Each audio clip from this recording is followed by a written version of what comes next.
প্রথম প্রশ্ন আমাদের কি আছে? একটা সুপারলেটিভ ডিগ্রি অ্যান্সার করতে হবে। নো আদার দিয়ে শুরু আছে এবং অ্যাজ দেওয়া আছে। তার মানে এটা কোন ডিগ্রিতে আছে? পজিটিভ ডিগ্রিতে আছে, তাই না? তো পজিটিভ ডিগ্রিকে সুপারলেটিভ করতে গেলে ১ম এ সাবজেক্ট এবং ভার্ব নিয়ে আসতে হবে আগে। তাহলে সাবজেক্ট কোথায় থাকে পজিটিভ ডিগ্রির? সবাই শিখে হাঁট, তাই না? তাহলে ইলিটারেসি সাবজেক্ট নিয়ে আসলাম। ভার্ব কি ছিল? ইজ ছিল। এবার নো আদার যুক্ত পজিটিভ ডিগ্রি হওয়ার কারণে অনাপ্ত কা হয়ে শুধু দেওয়া হবে। কি হবে? শুধু দেওয়া হবে। তারপর গ্রেটের পজিটিভ রূপ থেকে সুপারলেটিভ রূপে নিয়ে গেলে কি হবে? গ্রেটেস্ট। কি করতে হবে? শেষে একটা অতিরিক্ত ইএসটি যুক্ত করে দিলে সেটা সুপারলেটিভ ডিগ্রি হয়ে যাবে, গ্রেটেস্ট হয়ে যাবে। তারপরে ব্যবহার করতে হবে কি? যে অবজেক্ট গুলো থাকে সেই অবজেক্ট গুলো কি আছে? Problem in Bangladesh. Problem in Bangladesh.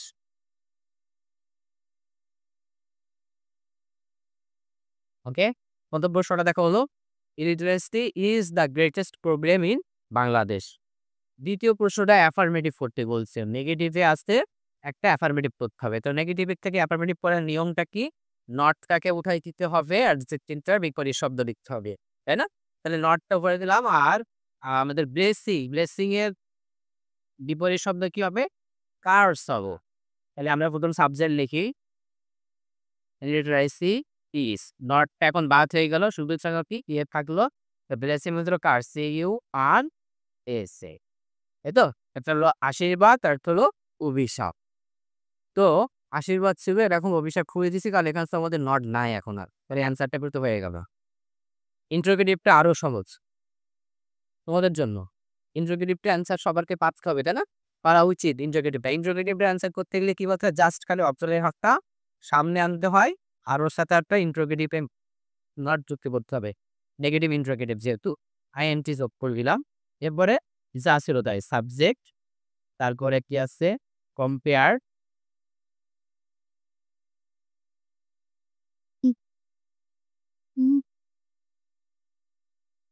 শেষে একটা কি হবে? ইন্টারোগেটিভ চিহ্ন হবে, তাই না?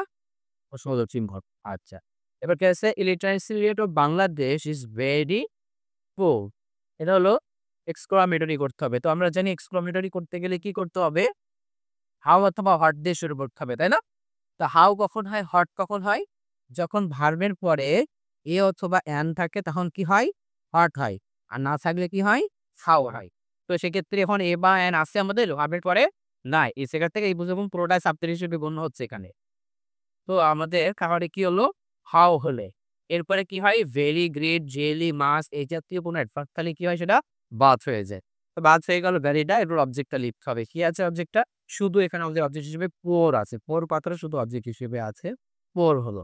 এরপরের কাজকে সাবজেক্ট যা ছিল তাই বসিয়ে দেওয়া। সাবজেক্ট কি ছিল? Literacy. Literacy rate of Bangladesh. এটা ছিল সাবজেক্ট। এখন ভার্বটা আমরা জানি সবার শেষে কি হয়? ভার্ব বসে। এক্সক্লেমেটরি সেন্টেন্সে সবার শেষে ভার্ব থাকে। সে ভার্ব বসানো এবং এক্সক্লেমেশন চিহ্নটা বসিয়ে দিলাম। এরপরে আরেকটা যেটা প্রশ্ন, খুবই গুরুত্বপূর্ণ একটা প্রশ্ন, প্যাসিভ ভয়েসকে অ্যাক্টিভ ভয়েস করতে হবে। যেকোনো চাকরির পরীক্ষাতে এই প্রশ্নটা বা এই কোয়ালিটির প্রশ্ন এসে থাকে। তুলনামূলকভাবে এই প্রশ্নটা একটু সহজ। কেন সহজ? যখন বাই এর পরের অংশটুকু দেওয়া থাকে বাই সহ, তখন সেটাকে অ্যাক্টিভ করাটা একটু বেশি ইজি হয়। জাস্ট খালি আমরা এখান দিয়ে কি করব? বাইটাকে বাদ দিয়ে অবজেক্টটাকে সাবজেক্ট করে দিব, সাবজেক্টটাকে অবজেক্ট করে দিব। একটা অবজেক্টের নাম থাকবে। এই অবজেক্টের নামটা বাদ দিয়ে দিব এবং এখানে একটা পাস্ট টেন্স ছিল। এই পাস্ট টেন্সটা প্রেজেন্ট টেন্স বানায় দিলেই অ্যান্সার হয়ে যাবে। তাই ১ম এ আমরা যদি অবজেক্টটাকে সাবজেক্ট করি, চেহারা উল্টায় দিলে কি হবে? লিটারেসিটা আগে চলে আসবে। ইলিটারেস।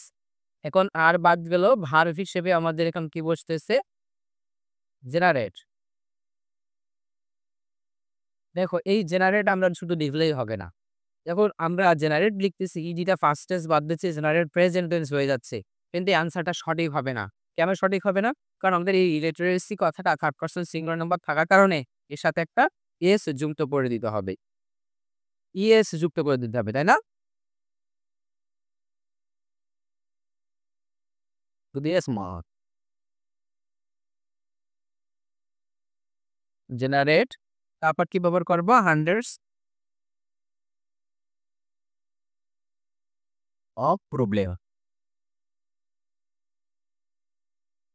প্রবিস এটা কিন্তু তুলনামূলকভাবে অরিজিনাল ক্লাসে দেখিয়েছি সহজ। আজকেও দেখালাম কিন্তু সহজ আছে কিছু, বেশি কঠিন না। শুধু বাইটা দেওয়া আছে বলে, যখন বাই না দেওয়া থাকতো তখন কিন্তু সাপ্লাই ধরে নিতে হতো আমাদের। যেহেতু ধরে দেওয়া আছে, তাহলে এইটাকে সামনে আনবো আর এই অংশটুকু পিছে দিব।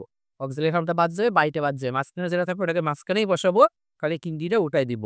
আর এখানে ইয়াসকা যুক্ত করতে হচ্ছে লিটারেসি অনে।